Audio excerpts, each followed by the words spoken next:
Hello అండి, మనందరికీ use అయ్యే ఒక సింపుల్ ట్రిక్ని అయితే మీతో చెప్తాను చూడండి. అదేంటంటే మనం లేడీస్ని సి సెక్షన్ చేయించుకొని ఉంటాం కదా, అలాంటప్పుడు మనకు స్టిచ్చెస్ వేసి ఉంటారు.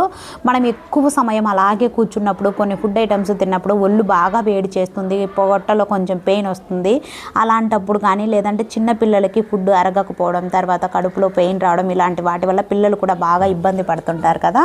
అలాంటప్పుడు ఈ కోకోనట్ ఆయిల్ను కొంచెం అరచేతిలో వేసుకొని ఆ పొట్టకి, తర్వాత ఆ స్టిచ్చెస్ దగ్గర మంచిగా అప్లై చేయడం వల్ల మన బాడీలో ఉన్నటువంటి వేడి మొత్తం చాలా తొందరగా తగ్గుతుందండి. ఆ పెయిన్ తగ్గిపోవడం వల్ల పిల్లలం కానీ పెద్దవాళ్ళం కానీ కొంచెం రిలాక్స్గా రిలీఫ్గా అయితే ఉంటాం కదా. కాబట్టి ఈ ఆయిల్ వల్ల చాలా ఉపయోగాలు ఉన్నాయండి. దీనివల్ల అయితే నేనైతే చాలా బాగా సేవ్ అవుతున్నాను. నాకు ఎప్పుడు పెయిన్ వచ్చినా నేను పిల్లలకి కానీ నాకు కానీ ఇదే యూజ్ చేస్తాను. మీలో ఎంతమందికి దీని గురించి తెలుసో కామెంట్ చేయండి. వీడియో నచ్చితే ప్లీజ్ సబ్స్క్రైబ్ చేసుకోండి.